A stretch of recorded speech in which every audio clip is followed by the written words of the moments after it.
Bismillahirrahmanirrahim. Assalamualaikum warahmatullahi wabarakatuh.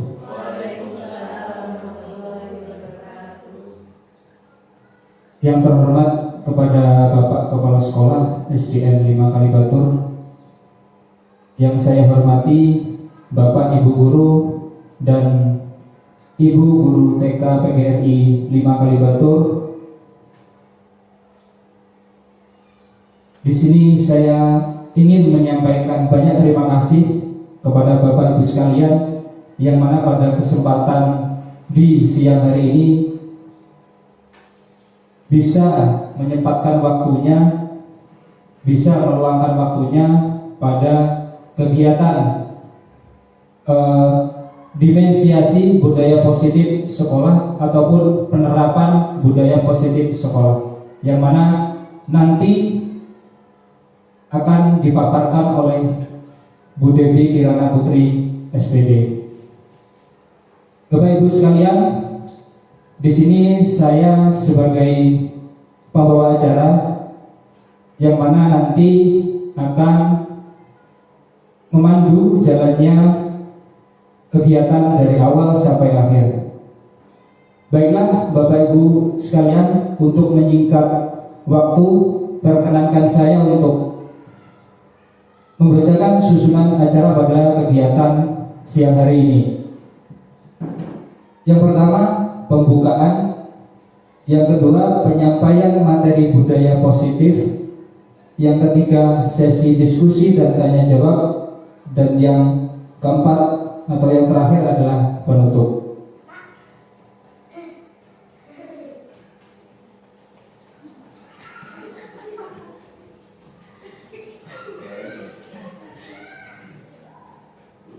Bapak Ibu sekalian, baiklah kita mulai kegiatan pada siang hari ini. Kita mulai pada acara yang pertama, yaitu pembukaan. Marilah kita buka acara atau kegiatan hari ini dengan bacaan basmalah bersama-sama. Bismillahirrahmanirrahim.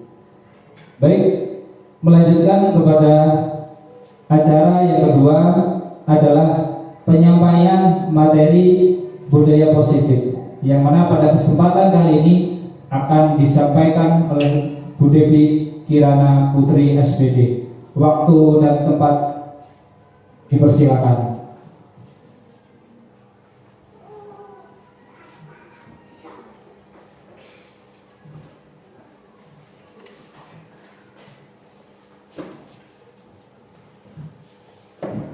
Terima kasih atas waktu yang telah diberikan. Sebelumnya, Assalamualaikum warahmatullahi wabarakatuh. Yang terhormat Bapak Kepala SD Negeri 5 Kalibatur, Bapak Agus Rianto SPD. Yang kami hormati Bapak Ibu SD dan TK Kalibatur 5 yang berbahagia. Sebelumnya saya ucapkan terima kasih banyak kepada Bapak Ibu guru yang sudah menyempatkan untuk hadir pada acara dimensiasi budaya positif sekolah. Jadi di sini kegiatan hari ini yaitu dimensiasi budaya positif sekolah, yaitu di mana budaya positif sekolah itu merupakan salah satu pembelajaran yang kami dapat di pendidikan guru penggerak. Jadi di sini tujuannya yaitu menyebarkan pemahaman dan pengalaman penerapan budaya positif di sekolah. Nah, jadi di sini nanti acara kita yaitu belajar bersama, berkolaborasi, kemudian saling mendukung demi mewujudkan disiplin positif di sekolah kita tercinta. Jadi ini nanti kegiatan kita berdiskusi ya Bapak Ibu, jadi santai mawon, ya, jangan tegang-tegang. Ya, jadi nanti kita berdiskusi bagaimana mewujudkan budaya positif di sekolah kita tercinta. Bagaimana kita mendisiplinkan dari anak-anak, kemudian dari Bapak Ibu guru sendiri. Nah, jadi selanjutnya yaitu konsep utama modul budaya positif. Jadi pada modul budaya positif ini, modul budaya positif itu merupakan modul 1.4 di pendidikan guru penggerak. Jadi untuk Bapak Ibu guru yang sekarang sedang proses mendaftarkan diri sebagai calon guru penggerak, jadi nanti ada di modul 1.4 yaitu modul budaya positif. Nah, di sini acara hari ini yaitu saya melaksanakan aksi nyata. Jadi aksi nyatanya yaitu memaparkan, kemudian berbagi pengalaman terkait budaya positif di sekolah. Konsep utamanya yaitu yang pertama adalah perubahan paradigma belajar, kemudian disiplin positif, kemudian ada kebutuhan dasar manusia, motivasi perilaku manusia, posisi kontrol restitusi, keyakinan kelas, dan segitiga restitusi. Nah, di sini pembelajaran dengan paradigma baru. Pembelajaran dengan paradigma baru dirancang berdasarkan prinsip pembelajaran yang terdiferensiasi, sehingga setiap siswa belajar sesuai dengan kebutuhan dari tahap perkembangannya untuk mewujudkan profil pelajar Pancasila. Di sini saya ingin tahu dari Bapak Ibu guru, apa saja sih profil pelajar Pancasila itu? Ada yang tahu? Apa saja? Apa? Beriman, apa lagi? Ya, beriman kepada Tuhan Yang Maha Esa. Kemudian apa lagi? Berakhlak mulia. Apa lagi? Bapak Ibu guru, gotong royong. Kemudian kreatif. Betul sekali Pak Imam. Apa lagi? Bernalar kritis. Ya, beri tepuk tangan. Ya, jadi kita sebagai guru itu harus bisa menuntun peserta didik mewujudkan profil pelajar Pancasila. Next. Nah, kemudian disiplin positif. Dalam budaya kita, makna kata disiplin dimaknai menjadi sesuatu yang dilakukan seseorang pada orang lain untuk mendapatkan kepatuhan. Kita cenderung menghubungkan kata disiplin dengan ketidaknyamanan. Sebagai pendidik, tujuan kita adalah menciptakan anak-anak yang memiliki disiplin diri, sehingga mereka bisa berperilaku dengan mengacu pada nilai-nilai kebajikan universal dan memiliki motivasi intrinsik, bukan intrinsik. Jadi sebenarnya kita di sini Bapak Ibu guru itu sudah melaksanakan disiplin positif. Seperti contoh, setiap pagi itu anak-anak berjabat tangan dengan Bapak Ibu guru, kemudian melaksanakan tugas piket, kemudian memakai seragam lengkap, kemudian melaksanakan upacara bendera. Kegiatan tersebut sudah termasuk disiplin positif. Hanya mungkin ada beberapa yang perlu kita optimalkan lagi. Seperti itu. Disiplin positif merupakan salah satu cara penerapan disiplin yang bertujuan untuk menumbuhkan kesadaran serta memberdayakan anak untuk melakukan sesuatu tanpa sogokan, ancaman maupun hukuman. Jadi di sini itu bagaimana kita sebagai guru itu mendisiplinkan anak tapi tanpa adanya sogokan, ancaman maupun hukuman. Jadi seperti ketika anak tidak mau melaksanakan piket, nah itu bagaimana cara menyadarkan anak agar mau mengerjakan piket tanpa adanya ancaman. Misal biasanya, ayo yang tidak mau piket nanti bu guru hukum. Misal nanti membersihkan papan tulis atau membersihkan kamar mandi. Nah, bagaimana cara kita sebagai guru itu agar anak-anak itu sadar dengan sendirinya bahwa itu sudah termasuk kewajiban mereka. Nah, di sini ada lagi yaitu kebutuhan dasar manusia. Nah, di sini semua manusia itu mempunyai 5 kebutuhan dasar, bukan hanya anak-anak saja, tapi orang dewasa, orang tua juga membutuhkan kebutuhan dasar manusia. Yang pertama yaitu bertahan hidup. Jadi semua orang itu pasti ingin bertahan hidup. Kalau kita, para bapak ibu guru, bagaimana?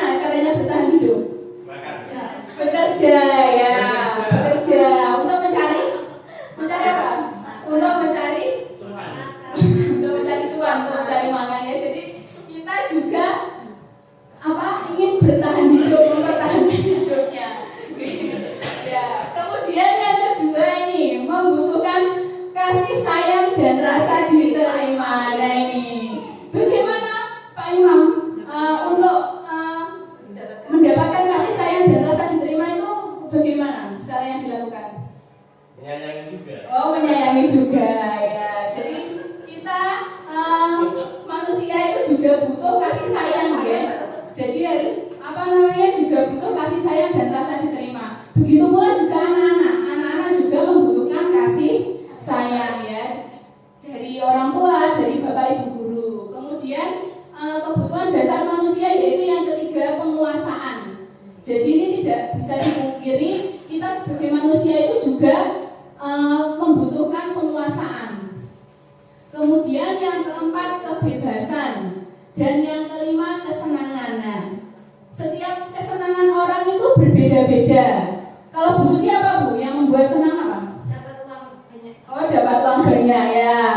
Kalau Bu Anis apa Bu? Sama ya Bu ya. Karena memang kodratnya manusia itu membutuhkan uang ya Bu. Iya. Maksudnya segalanya, tapi segalanya Butuh uang ya. Next lanjut. Nah, motivasi perilaku manusia. Motivasi merupakan dorongan yang timbul pada diri seseorang secara sadar atau tidak sadar untuk melakukan suatu tindakan dengan tujuan tertentu.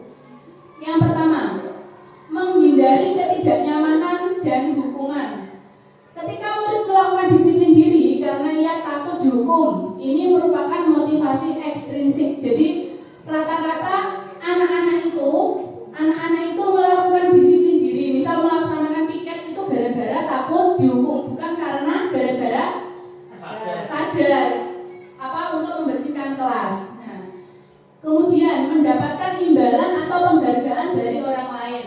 Murid melakukan disiplin diri karena ia ingin mendapatkan imbalan. Ini merupakan motivasi ekstrinsik. Jadi kadang anak-anak itu misal belajar agar peringkat 1 itu biar diberi hadiah oleh orang tuanya. Nah itu mendapatkan imbalan atau penghargaan dari orang lain. Nah, bagaimana caranya agar anak itu belajar itu bukan karena imbalan itu. Kemudian menghargai nilai-nilai kebajikan diri sendiri. Murid melakukan disiplin diri karena sadar akan nilai kebajikan dirinya. Ini merupakan motivasi intrinsik. Kemudian selanjutnya konsep disiplin dengan identitas gagal. Di sini ada hukuman dan penghargaan. Yang pertama hukuman, yaitu hukuman itu terasa menyakitkan, kemudian tidak nyaman. Murid juga merasa takut, kemudian terkesan memaksa, dan murid menyembunyikan kesalahan. Murid menjadi rendah diri. Nah, di sini terkadang hukuman itu membuat murid itu merasa sakit, tidak nyaman dengan dirinya sendiri, kemudian terkesan memaksa. Dan ini yang lebih sangat ditakutkan, yaitu murid menyembunyikan kesalahan. Nah, di sini di kelas 6, di kelas saya itu sering sekali mendapatkan kasus anak-anak itu nyalahin koncone, padahal dia sendiri yang melakukan. Jadi seperti lempar batu sembunyi tangan, gara-gara dia takut dihukum, takut dimarahi oleh gurunya, seperti itu. Kemudian penghargaan. Nah, penghargaan ini juga tidak efektif. Kemudian merusak hubungan, sifat iri. Jadi misal di kelas itu ada yang mendapat juara kelas. Jadi kenapa kurikulum 13 itu tidak ada peringkatnya? Karena ini untuk menghindari sifat iri ini. Jadi kalau dulu masih kurikulum KTSP kan masih ada peringkat G. Jadi ada peringkat 1, peringkat 2, peringkat 3. Jadi mulai kurikulum 2013 ini tidak ada sistem ranking atau peringkat karena merusak adanya sifat iri. Mungkin beberapa dari Bapak Ibu guru ataupun saya itu kadang juga ingin memberikan reward kepada anak agar teman-teman yang lain itu bisa termotivasi, ya, seperti itu. Tapi negatifnya seperti itu Bapak Ibu. Jadi anak-anak lain itu kadang iri, seperti itu. Kemudian mematikan kreativitas, menghukum dengan sistem ranking. Nah, ini tadi yang sudah saya paparkan, menghukum dengan sistem ranking. Kemudian merampas hak menghargai dirinya.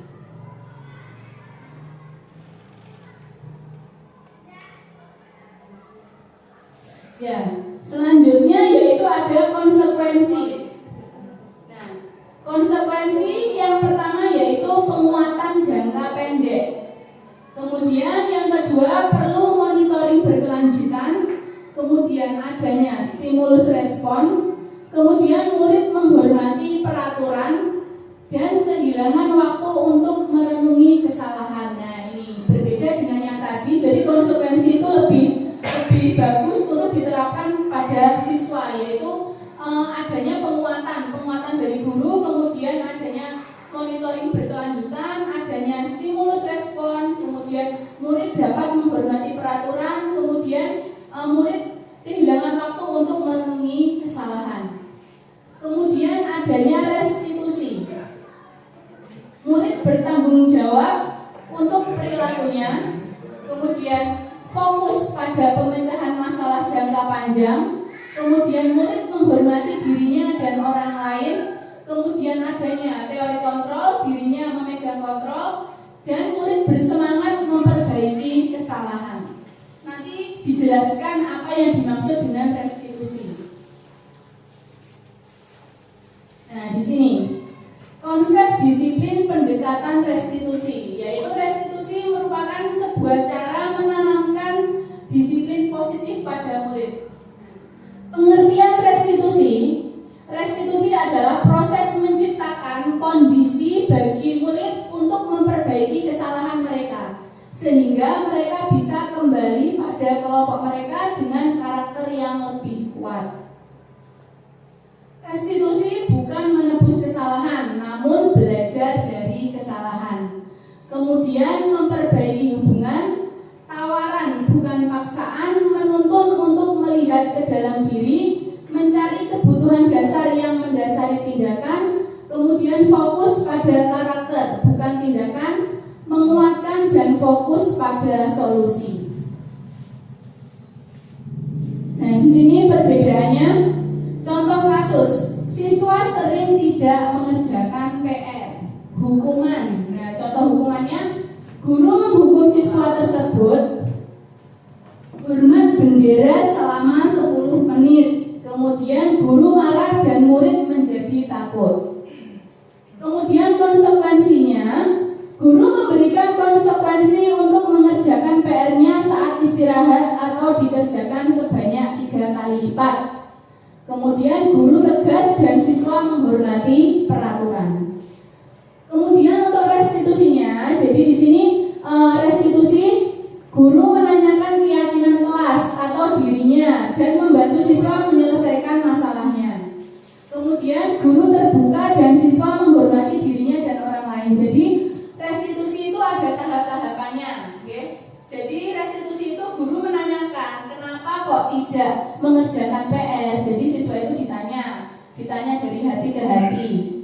Kenapa kok tidak mengerjakan PR? Nah, nanti siswa akan memaparkan alasan kenapa tidak mengerjakan PR. Kemudian guru memberikan motivasi agar siswa dapat mengerjakan PR dengan baik. Seperti itu. Jadi tidak langsung dihukumi.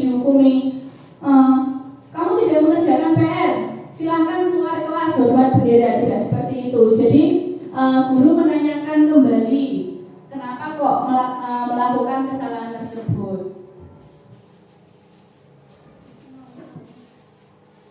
Nah, di sini ada 5 posisi kontrol restitusi. Ada 5, yaitu yang pertama guru sebagai penghukum, kemudian pembuat rasa bersalah, kemudian guru sebagai teman, guru sebagai pemantau, dan guru sebagai manajer. Jadi kita di sini Bapak Ibu guru itu ibaratnya itu seperti bisa menjadi 5 orang sekaligus untuk siswa. Yang pertama bisa menjadi penghukum, bisa menjadi pembuat rasa bersalah, bisa menjadi teman, bisa menjadi pemantau, sekaligus bisa menjadi manajer. Nah, di sini ada contohnya. Ketika kita jadi penghukum, jadi pembuat rasa bersalah, teman, pemantau maupun manajer. Ada kasus Bapak Ibu, siswa tidak memakai atribut lengkap saat upacara bendera. Nah, di sini kalau kita sebagai penghukum itu kita akan akan berbicara kepada anak, patuhi aturan sekolah lalu berdiri di depan barisan. Nah, ini kata-kata guru sebagai penghukum. Kemudian yang kedua, ketika guru menjadi pembuat rasa bersalah. Di sini guru berkata, berapa kali Bu Guru harus memberitahu kamu, Bu Guru kecewa sama kamu. Nah, ketika kita berbicara seperti itu, anak akan merasa bersalah karena kita sebagai guru merasa kecewa. Nah, ketika kita berbicara kecewa, anak pasti akan merasa bersalah. Kemudian yang ketiga, sebagai teman, ayolah yang tertib, buat Bu Guru bangga. Kali ini tidak apa-apa, kamu salah. Nah, ini sebagai teman. Kemudian yang keempat, sebagai pemantau. Kamu sudah melanggar aturan, apa peraturan dan konsekuensinya. Jadi anak-anak itu sebelumnya itu sudah membuat keyakinan kelas. Jadi anak-anak sudah tahu apa konsekuensinya. Yang kelima, sebagai manajer. Apakah kamu tahu kesalahanmu? Kira-kira bagaimana kamu akan memperbaiki kesalahan ini? Nah, ini guru sebagai manajer. Kira-kira yang kalau Bu Wiji, kira-kira yang paling cocok yang mana, Bu? Guru sebagai apa? Kira-kira kalau dari Bu Wiji, dari kelima ini semuanya benar. Tapi kalau dari Bu Wiji yang paling Bu Wiji apa? Yang paling tepat menurut Bu Wiji yang mana? Kira-kira kalau Bu Wiji, sebenarnya lima ini benar semua. Ya, kira-kira yang mana, Bu? Pemantau ya. Kalau Bu Wiji pemantau. Kalau Bu Susi yang mana, Bu? Pilih salah satu kira-kira yang sesuai dengan Bu Susi. Oh, sebagai teman ya. Oke, kalau Pak Imam yang mana, Pak? Teman juga. Oh, sebagai teman sama. Kalau Pak Zam yang mana, Pak? Yang sesuai dengan karakternya Pak Zam. Manajer. Oh, sebagai manajer. Kalau Bu Lulu sebagai teman ya. Kalau Bu Anis Bu Anis. Kalau Bu Putri pemantau. Bu Anis penghukum. Oke, Bu Anis penghukum ya. Kalau Bu Salma pemantau ya. Jadi setiap guru itu pasti punya karakter sendiri-sendiri ya. Jadi kelima ini benar semua ya. Kelima ini benar semua. Jadi bagaimana senyamannya anak dan menyesuaikan dengan karakter anak tersebut. Jadi anak tersebut cocok yang mana agar dia bisa memperbaiki kesalahannya. Kadang ada anak-anak yang misal diberi penerapan posisi kontrol teman, tapi dia tetap melakukan kesalahan itu karena kurang tegas. Nah, ada juga anak-anak yang diberi penerapan penghukum baru dia bisa berubah, juga ada seperti itu. Jadi menyesuaikan sesuai dengan anaknya. Jadi kita sebagai guru itu harus bisa menjadi 5 posisi kontrol ini. Seperti itu. Sudah seperti artis ya Bapak Ibu. Jadi kita itu harus bisa memerankan 5 posisi kontrol. Nah, selanjutnya yaitu keyakinan kelas. Mengapa keyakinan kelas? Mengapa tidak peraturan kelas saja? Mengapa kita memiliki peraturan tentang penggunaan helm pada saat mengendarai kendaraan roda 2 atau motor? Kemudian mengapa kita memiliki peraturan tentang penggunaan masker dan mencuci tangan setiap saat? Pertanyaan yang pertama, mengapa keyakinan kelas? Mengapa tidak peraturan kelas saja? Kira-kira kenapa Bapak Ibu? Kenapa kata-katanya harus keyakinan kelas? Mengapa tidak peraturan kelas saja? Kalau keyakinan kelas itu kesadaran dari dalam hati. Oh iya, bagus sekali Bu Susi, beri tepuk tangan. Ya, jadi kalau keyakinan kelas itu kesannya itu dari dalam hati, tidak terpaksa. Karena ketika kita membaca peraturan itu harus sesuatu yang harus ditaati dan kita merasa terpaksa, ya. Kalau keyakinan kelas kita melaksanakannya dengan hati, ya, seperti itu. Kemudian pertanyaan yang kedua, mengapa kita memiliki peraturan tentang penggunaan helm pada saat mengendarai kendaraan roda 2 atau motor? Kenapa? Mengapa? Mengapa? Pertanyaan yang kedua, Pak Imam bisa dibantu menjawab mengapa?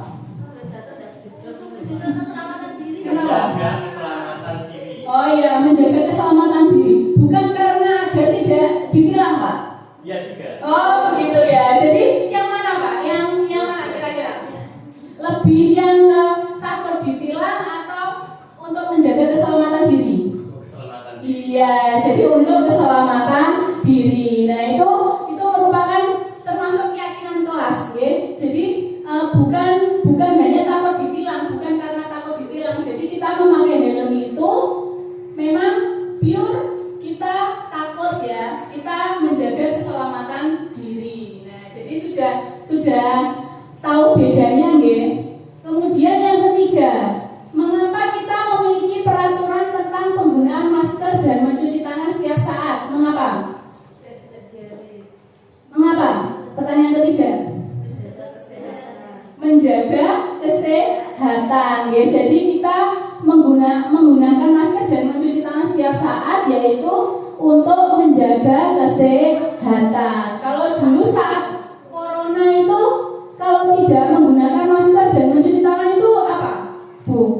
Hukumannya ditangkap polisi, ya Pak. Jadi dulu itu banyak sekali saya menjumpai itu bapak-bapak dan ibu-ibu pengguna sepeda motor itu dicegat polisi itu gara-gara tidak memakai masker.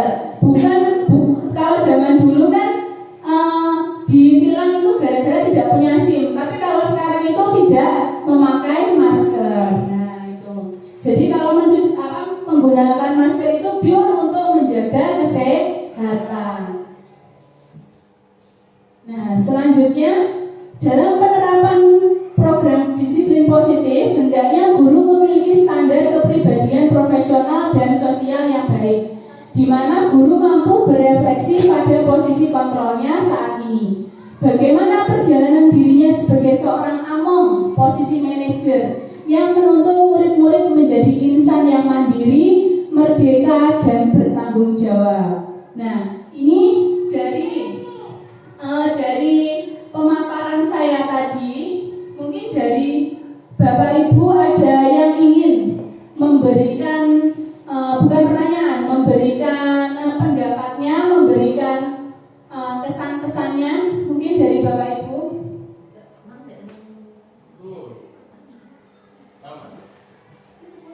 Sampun, oke, bisa dilanjut. Kalau begitu akan saya lanjutkan. Nah, di sini kalau tadi kita belajar dari teori-teorinya, sekarang kita lanjut ke penerapan budaya positifnya. Lingkungan sekolah sebagai salah satu lembaga yang punya kepentingan dalam pembentukan karakter anak perlu membangun budaya positif. Budaya positif sekolah ini berisi kebiasaan yang disepakati bersama untuk dijalankan dalam waktu yang lama. Jika kebiasaan positif ini sudah membudaya, maka nilai-nilai karakter yang diharapkan akan terbentuk pada diri anak.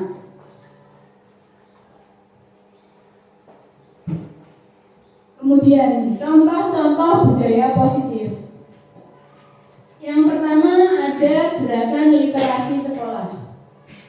Gerakan literasi sekolah bertujuan agar siswa memiliki minat baca, sehingga keterampilan membaca akan meningkat.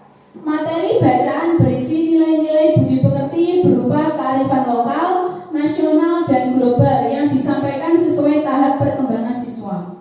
Salah satu program yang dicanangkan pemerintah adalah kegiatan 15 menit membaca buku non-pelajaran sebelum waktu pelajaran dimulai. Nah ini gerakan literasi sekolah. Jadi kita sebagai Bapak Ibu guru agar membimbing anak-anak untuk melaksanakan gerakan literasi sekolah. Ini tidak harus buku pelajaran. Jadi untuk di kelas 6 sendiri itu setiap pagi itu anak-anak itu pembiasaan membaca surat pendek. Nah, membaca surat pendek itu termasuk gerakan literasi. Jadi literasi itu bukan hanya membaca buku pelajaran saja. Jadi membaca surat pendek, kemudian membaca dongeng, kemudian membaca cerpen, membaca puisi, kemudian bernyanyi, itu juga termasuk kegiatan literasi. Jadi kadang kita berpikiran kalau literasi itu kesannya membaca buku pelajaran. Nah itu tidak ya. Jadi literasi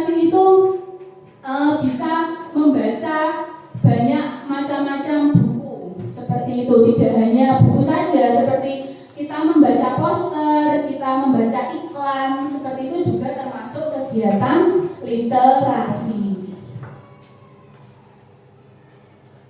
Oke, kemudian yang kedua ada kegiatan ekstrakurikuler.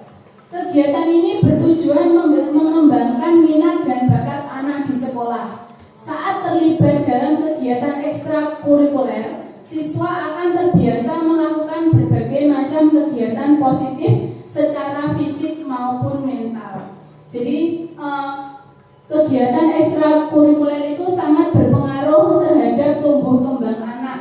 Ya, karena anak itu tidak harus pintar pada bidang pelajaran saja, tapi anak itu harus ada anak yang memang dia itu pintar dalam kognitifnya, tapi kurang pada psikomotornya. Kemudian ada juga anak yang psikomotornya itu baik, tapi kognitifnya kurang. Jadi kita sebagai guru itu harus menuntun anak menuju minat anak tersebut. Nah, di sini mungkin di sekolah kita sudah banyak sekali ekstrakurikuler, namun belum berjalan secara optimal. Dan di sini perlu dukungan Bapak Ibu guru untuk kembali mengoptimalkan kegiatan ekstrakurikuler tersebut. Contohnya pramuka. Nah, di sini banyak Bapak Ibu guru yang sudah mengikuti diklat KMD. Ini nanti kita bisa bersama-sama mengoptimalkan kembali kegiatan ekstrakurikuler pramuka seperti itu. Siap ya Bapak Ibu? Siap. Ya, jadi nanti kita kembali mengoptimalkan. Mungkin dari tidak harus 1 hari penuh. Misal di hari Sabtu, misal jam 10 sampai jam 11, 1 jam saja. Jadi nanti untuk anak kelas rendah nanti siapkan ya Bapak Ibu. Kemudian anak kelas tinggi nanti sudah pramuka penggalang. Jadi nanti kita bagi. Jadi materinya juga yang kalau awal-awal itu jangan yang terlalu berat. Mungkin kita bisa menuliskan sejarah pramuka, kemudian bapak pramuka, hari pramuka, kemudian bisa menuliskan dasar dharma pramuka seperti itu. Jadi mulai yang kecil-kecil dulu. Yang penting berkelanjutan dan efektif seperti itu. Jadi, Pak Imam siap nih. Oh, menari nanti, Pak Imam nanti ekstrakurikuler menari. Siap. Lanjut. Nah, ini. Kemudian contoh budaya positif yang ketiga yaitu kegiatan pembiasaan awal dan akhir proses pembelajaran. Kegiatan ini bertujuan membentuk kebiasaan harian anak. Nah, yang seperti menyambut kedatangan anak di gerbang sekolah sembari menjabat tangannya. Nah, di sini mungkin sudah ada, hanya kurang optimal ya. Jadi, pripun Pak? Oh nggih, jadi guru kelas sudah menyambut ya Pak, sudah menyambut di gerbang ya. Jadi nanti bisa diikuti oleh guru-guru kelas yang lain ya. Jadi nanti apabila Bapak Ibu guru sudah datang, nanti Bapak Ibu guru mungkin kan sudah ada anak-anak yang sudah datang ya, tidak apa-apa. Jadi nanti ketika Bapak Ibu guru sudah datang di sekolah, kita di depan gerbang bisa menyambut anak-anak datang sekolah seperti itu ya. Oh, kelas sampai sudah diterapkan ya Pak? Oh, Pak Imam siap dari di gerbang ya Pak? Jadi nanti Pak siap. Jadi nanti bisa diikuti oleh guru-guru yang lain ya Bapak Ibu. Jadi nanti kita berangkat sekolah langsung nanti menuju gerbang menyambut anak-anak datang sekolah. Kemudian bentuknya tidak terlalu berat namun memerlukan konsistensi. Jadi menyambut anak datang di depan itu memang tidak terlalu berat namun butuh konsistensi seperti itu. Disiplin.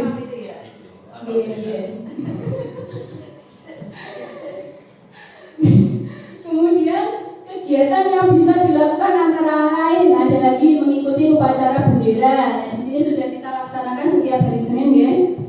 Kemudian menyanyikan lagu Indonesia Raya, kemudian lagu nasional dan berdoa bersama. Nah, di sini anak-anak itu harus kita kenalkan dengan lagu-lagu nasional. Lagu nasional itu bisa lagu nasional atau bisa lagu daerah ya. Jadi Bapak Ibu, jadi lagu daerah. Pripun? Oh, nggih. Mungkin bisa dicontohkan. Nah, itu bisa. Lagu Gundul-Gundul Pacul itu juga bisa nggih.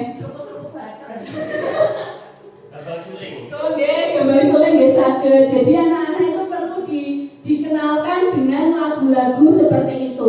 Karena zaman sekarang itu Bapak Ibu, anak-anak itu kalau lagu-lagu apa? Pop, Blackpink, kemudian lagu DJ itu gampang sekali hafal. Tapi kemarin pelatihan lagu Indonesia Raya itu sampai 1 minggu itu belum hafal-hafal. Nah, seperti itu ya. Jadi perlu adanya pembiasaan yang baik, mengenalkan anak-anak dengan lagu nasional dan lagu daerah.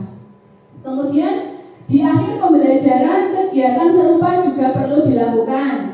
Antara lain refleksi, menyanyikan lagu daerah dan berdoa bersama. Refleksi di sini kita bisa menanyakan pesan dan kesan anak-anak selama pembelajaran. Misalnya, anak-anak bagaimana perasaan kalian dengan pembelajaran hari ini? Nah, seperti itu. Jadi kita sebagai guru itu juga harus menanyakan perasaan anak tentang bagaimana kegiatan pembelajaran hari ini. Perasaannya bagaimana? Nah, ada yang senang, mungkin ada yang biasanya anak-anak itu kesel bu, cuapek bu, ya seperti itu ya. Jadi kita, nah ketika ada anaknya seperti itu, kita harus bisa memotivasi dengan apa? Nah, ini bisa kita mengajak anak-anak menyanyi. Nah, ketika menyanyi bisa menumbuhkan kembali rasa semangat anak seperti itu. Kemudian berdoa bersama. Kemudian yang keempat, membiasakan perilaku baik bersifat spontan. Nah, hal ini penting untuk diterapkan oleh sekolah karena karakter anak baru akan terlihat bila ditunjukkan secara spontan. Karakter dinilai belum terbentuk dalam diri seseorang. Jika belum bersifat spontan, dengan kata lain spontanitas akan menjadi ukuran bahwa seseorang itu telah memiliki karakter yang baik atau belum. Perilaku ini mencakup perkataan maupun perbuatan. Misalnya ini, anak-anak terbiasa mengucapkan tolong, maaf, dan terima kasih. 3 kata ini merupakan 3 kata kunci utama. 3 kata kunci utama tidak hanya anak-anak. Jadi kita sebagai orang dewasa itu harus membiasakan berkata sebelum minta tolong harus berkata tolong, kemudian maaf dan terima kasih. Nah, di sini misalnya anak spontan meminta maaf saat melakukan kesalahan atau anak langsung membantu temannya saat sedang kesulitan. Nah, di sini yang kelima yaitu menetapkan tata tertib sekolah. Tata tertib menjadi benteng pembatas antara yang boleh dan tidak boleh, antara yang baik dan tidak baik. Sekolah perlu membuat tata tertib yang disepakati dan dijalankan bersama oleh guru-guru. Tata tertib diperlukan mengingat sikap seseorang mudah berubah, apalagi yang menyangkut kebiasaan. Dengan adanya aturan, seseorang akan terikat. Dengan begitu, kebiasaan positif itu akan terus berkembang hingga menjadi karakter. Budaya positif di sekolah. Nah, ini contohnya pembiasaan hafalan surat pendek sebelum pembelajaran, yaitu hafal surat-surat pendek. Siswa sudah hafal surat-surat pendek, kemudian siswa membudayakan mendalami agama, kemudian siswa secara sadar membudayakan dirinya untuk menghafal kalam Allah. Nah, adapun kendalanya di sini ketika kita membuat sesuatu aturan atau sesuatu hal, di sini pasti ada kendala.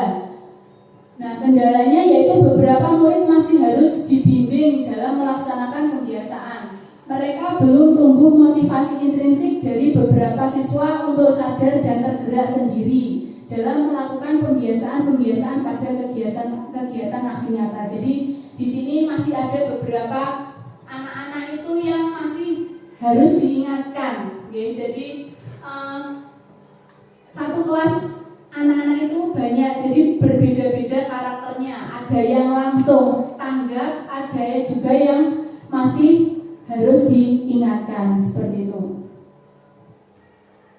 Kemudian pencapaiannya, siswa sudah mampu menumbuhkan pembiasaan pada siswa sehingga menjadi sebuah pembiasaan dan akhirnya menjadi budaya positif, bukan hanya di lingkungan sekolah tetapi juga di lingkungan masyarakat.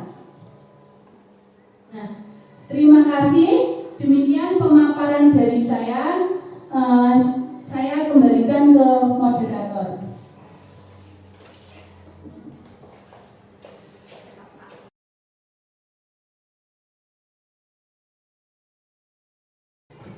Baik, terima kasih atas pemaparan yang disampaikan oleh Bu Debbie Kirana Putri. Sangat luar biasa apa yang disampaikan oleh Bu Debbie tadi. Harapannya dengan apa yang sudah disampaikan tadi akan membuka perspektif kita semua untuk lebih baik lagi. Baiklah, Bapak Ibu sekalian, kita lanjutkan acara yang selanjutnya, yaitu sesi diskusi dan tanya jawab. Di sini saya akan memberikan 3 pertanyaan yang nanti akan disampaikan oleh Bapak Ibu sekalian. Apabila ada pertanyaan-pertanyaan yang mungkin masih belum dipahami atau masih ada ketidakpahaman, silakan bertanya terkait dengan materi yang sudah disampaikan Bu Debbie tersebut. Monggo dipersilakan.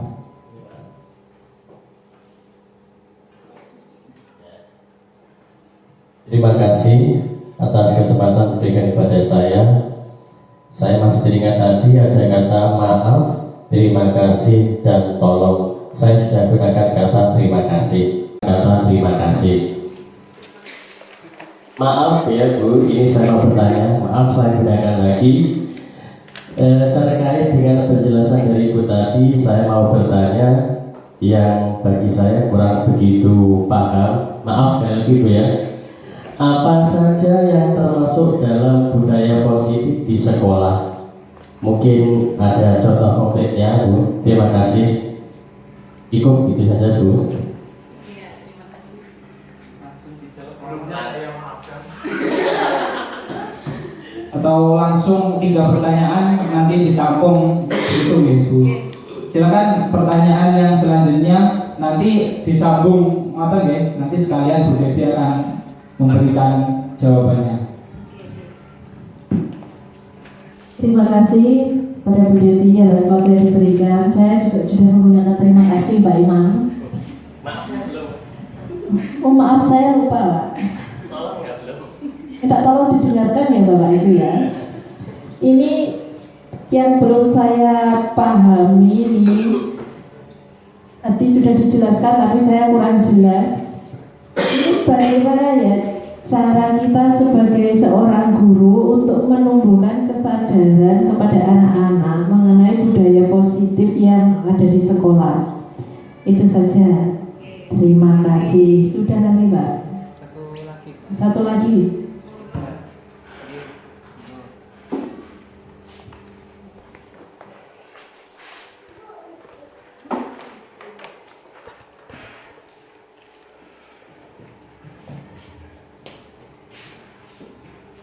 Terima kasih Bu Debbie atas waktu yang telah diberikan.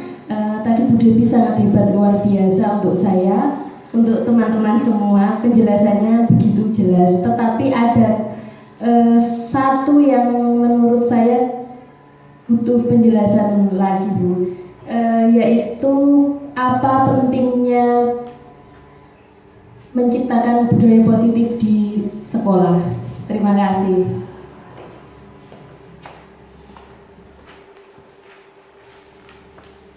Baiklah, terima kasih kepada Bapak Ibu sekalian atas pertanyaan-pertanyaan yang luar biasa juga. Dan nanti monggo Bu Debi silakan menjawab pertanyaan dari Bapak Ibu yang bertanya tadi. Waktu dan tempat dipersilakan. Baiklah, terima kasih kepada Bapak Ibu sekalian atas pertanyaan-pertanyaan yang luar biasa juga. Dan nanti monggo Bu Debi silakan menjawab pertanyaan dari Bapak Ibu yang bertanya tadi. Waktu dan tempat dipersilakan.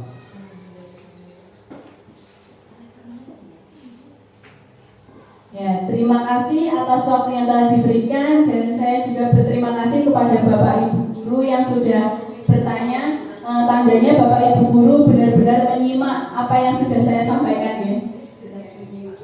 Untuk pertanyaan yang pertama yaitu dari Pak Imam ya. Contoh literasi ya Pak yang diterapkan di sekolah ya, contoh nyatanya ya. Contoh budaya positif maksudnya ya, maksud saya ya. Yang pertama ada gerakan literasi sekolah ya, sudah saya paparkan tadi. Contohnya bisa hafalan surat pendek sebelum memulai pembelajaran seperti itu. Kemudian bisa membaca dongeng, membaca puisi, membaca iklan, membaca poster-poster yang ada di sekolah seperti itu. Kemudian kegiatan ekstrakurikuler tadi. Jadi kegiatan ekstrakurikuler tadi juga sangat membutuhkan dukungan dari Bapak Ibu semuanya, bukan hanya dari Bapak Ibu, juga dari siswa, wali murid ya. Jadi tanpa dukungan stakeholder sekolahan, ekstrakurikuler itu juga tidak bisa berjalan dengan lancar. Itu sebenarnya seperti yang saya sampaikan tadi, tidak berat, tapi butuh konsistensi seperti itu. Mungkin kadang pertemuan pertama, pertemuan kedua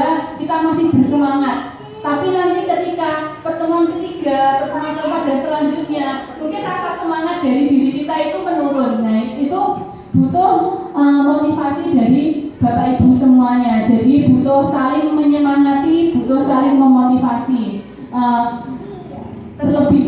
Terlebih lagi motivasi dan semangat dari Bapak Kepala Sekolah nih Pak. Jadi butuh sekali dukungan dari Bapak Kepala Sekolah untuk menggiatkan Bapak Ibu guru ini, termasuk saya Pak.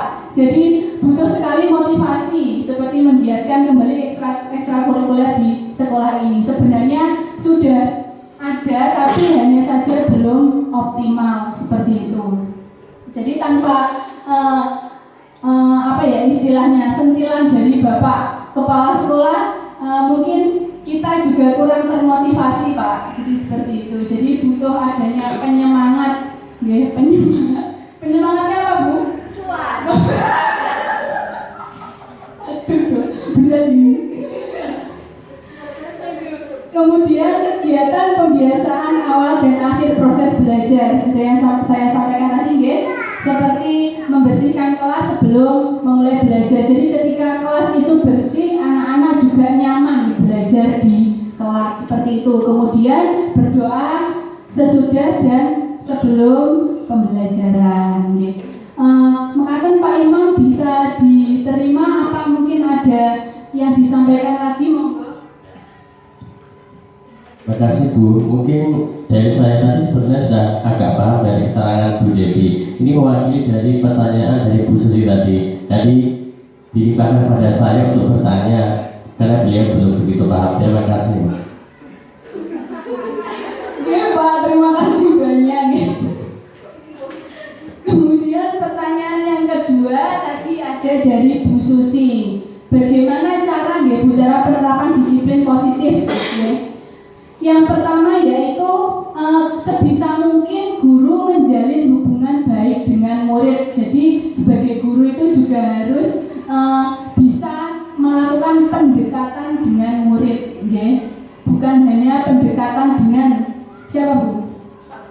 Nah, jadi juga harus pendekatan dengan murid, Jadi murid itu kan sudah kita anggap sebagai anak kita sendiri, anak didik kita sendiri. Jadi kita harus bisa menjalin hubungan baik dengan murid. Kemudian membuat kesepakatan atau keyakinan kelas. Jadi kita kita di kelas itu harus punya keyakinan kelas. Contohnya di kelas 6 itu sudah saya buat keyakinan kelas. Contohnya ketika di kelas itu tidak boleh makan ketika pembelajaran. Kemudian harus sopan dan santun kepada Bapak Ibu guru. Kemudian membuang sampah pada tempatnya. Mungkin masih ada beberapa anak yang belum sadar akan hal tersebut, tapi nanti teman yang lain akan mengingatkan bagaimana keyakinan kelas kita seperti itu. Kemudian adanya kegiatan menerapkan budaya positif yang positif. Jadi budaya disiplin yang positif. Jadi kita di sini sebenarnya sudah menerapkan disiplin positif, hanya saja mungkin kurang optimal, kurang kita sadari seperti itu. Mungkin jawaban dari saya sudah bisa diterima. Sudah jelas sekali. Oke, terima kasih. Kemudian pertanyaan yang ketiga ada dari Bu Anis. Apakah sangat penting ya Bu penerapan disiplin positif ini? Nah, di sini saya jawab sangat penting. Karena apa? Jadi karena tujuannya atau diciptakan atau ditumbuhkannya budaya positif yaitu untuk menumbuhkan karakter anak. Ya, seperti tadi karakter anak untuk sadar, bukan sadar posisi ya Bu. Itu judul lagu kalau sadar posisi. Sadar akan hakikatnya sebagai murid, kalau di sekolah sebagai murid, kalau di rumah sebagai anak, seperti itu. Kemudian dengan menumbuhkan karakter anak nantinya akan mewujudkan banyak manfaat untuk anak itu sendiri, seperti ya itu tadi, anak-anak terbiasa sekolah memakai sepatu, kemudian anak-anak terbiasa sekolah memakai seragam lengkap. Contoh kecilnya saja ketika ada sampah di bawah, anak-anak sadar kalau sampah itu harus dipungut dan dimasukkan ke dalam tong sampah. Itu merupakan kebiasaan-kebiasaan kecil yang positif. Kemudian juga dapat terarahnya perilaku dari warga sekolah. Jadi ketika anak disiplin itu, anak itu mudah diatur, mudah diarahkan, mudah dituntun. Kemudian mutu dan hasil belajar bisa meningkat, seperti itu. Mungkin jawaban dari saya seperti itu, Bu Anis, bisa diterima, nggih?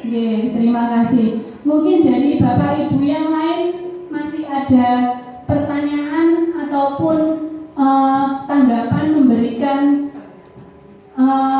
tambahan, monggo dari Bapak Ibu. Sampun nggih, bisa diterima nggih? Nggih, terima kasih banyak. Sebelumnya saya ucapkan kepada Bapak Kepala Sekolah yang telah memberikan saya waktu untuk diseminasi pada hari ini.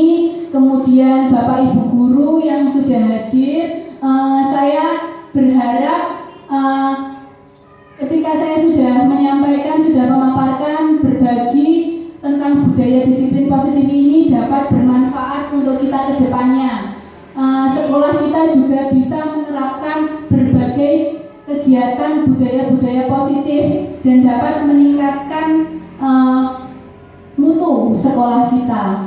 Terima kasih dari saya, cukup sekian. Wassalamualaikum warahmatullahi wabarakatuh. Saya kembalikan ke moderator.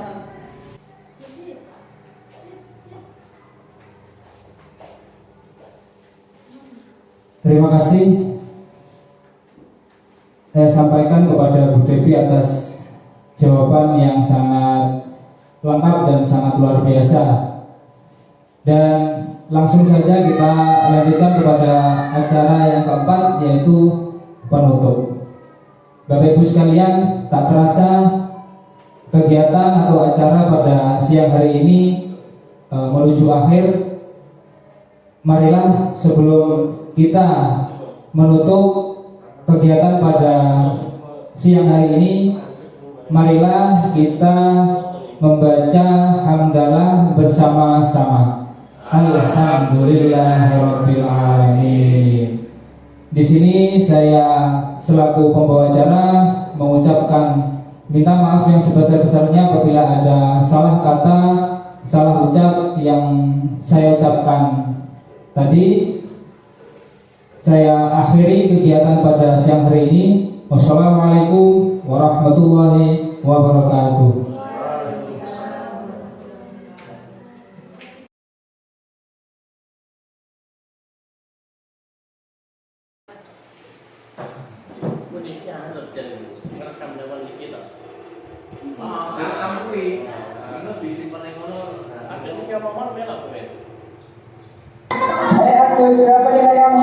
Aku mendapat 60.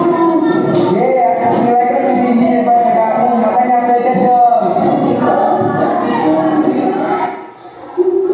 Dia biasa lagi ke dalam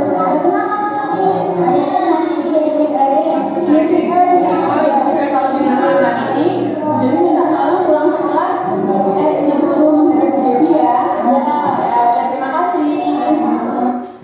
Ya silakan masuk Eri. Eri, bagaimana kabarnya hari ini? Baik. Ya, apakah kamu tahu kenapa Devi memanggil Saya tahu dulu. benar-benar tadi Devi tahu kalau aku menangis di sekolah. Apakah kamu tahu kenapa? Iya. Kenapa Eri coba ceritakan? Tadi saya bilang pada Agus kalau nilai saya lebih baik dari dia Bu, karena dia tidak mau belajar. Oh, gitu. Apakah hal yang kamu katakan itu sudah benar, Nak? Salah Bu. Ya, kurang benar ya. Ya, tidak apa-apa. Berbuat salah itu tidak apa-apa. Tidak ada yang sempurna di dunia ini. Tapi ada yang jadinya merugikan untuk orang lain. Bisa terlihat kamu merasa bangga dengan prestasi yang kamu dapatkan. Tapi itu merugikan orang lain. Ya Bu, saya minta maaf Bu. Ya, tidak apa-apa. Apakah kamu ingat apa keyakinan kelas kita? Ingat Bu, Apa itu? dari saling menghargai dan menghormati depan.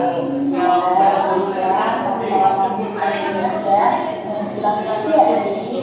Ya Bu, Dan ini besok kamu minta maaf pada Agus ya. ya Bu, juga saya akan minta maaf kepada Agus. Baiklah, kalau begitu sekarang kamu dulu. Baik Bu, terima kasih. Agus, aku minta maaf ya soal kemarin. Ya, aku sudah maafin. Terima kasih. Sama.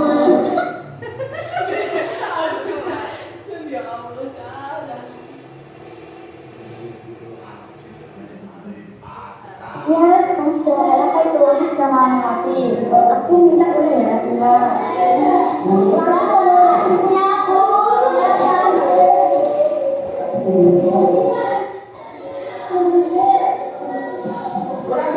Kamu sama manis, jangan nak. Kenapa? Ada apa? Karena ini tidak benar-benar Oh, ya sudah kalau gitu minta tolong kamu nanti bilang Angel pulang sekolah ada kebetulan ya. ya benar.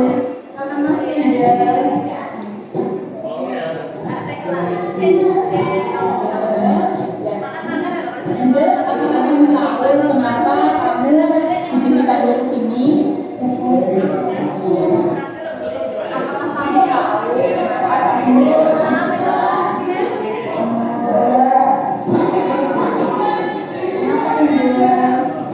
Apakah kamu tahu kenapa Angel apakah boleh kamu lakukan dengan tidak apa-apa ya. Jadi buat saya tidak apa-apa. Ini rakam kamu.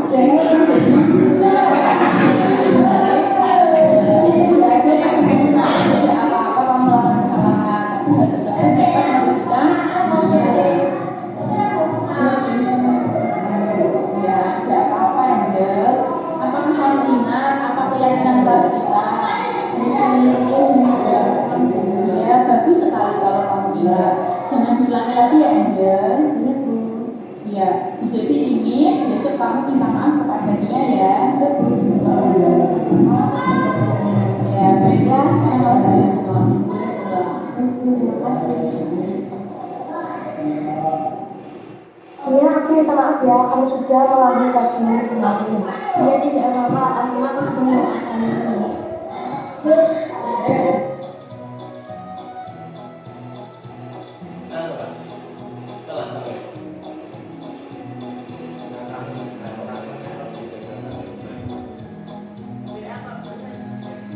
Kami sangat senang memperhatikan video ini. Terima kasih Bu Debbie.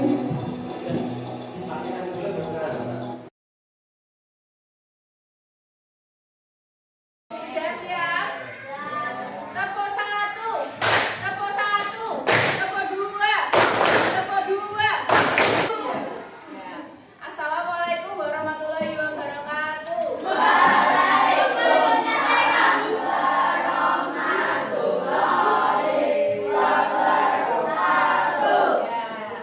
Apakah hari ini ada yang tidak masuk? Ada. Siapa yang tidak masuk? Kemana? Sakit? Yang sakit kita doakan agar cepat sembuh. Ya, terima kasih. Ya, anak-anak. Jadi hari ini agenda kita akan melakukan kegiatan membuat keyakinan kelas. Apa itu keyakinan kelas? Ada yang tahu? Ada yang tahu? Ya, keyakinan kelas itu merupakan hal-hal yang kita yakini, yang kita sepakati, ya, yang kita sepakati untuk membuat kelas kita lebih baik lagi, oke? Ya, jadi nanti Debbie akan membagikan ini namanya post-it, ya. Satu anak mendapat satu post-it.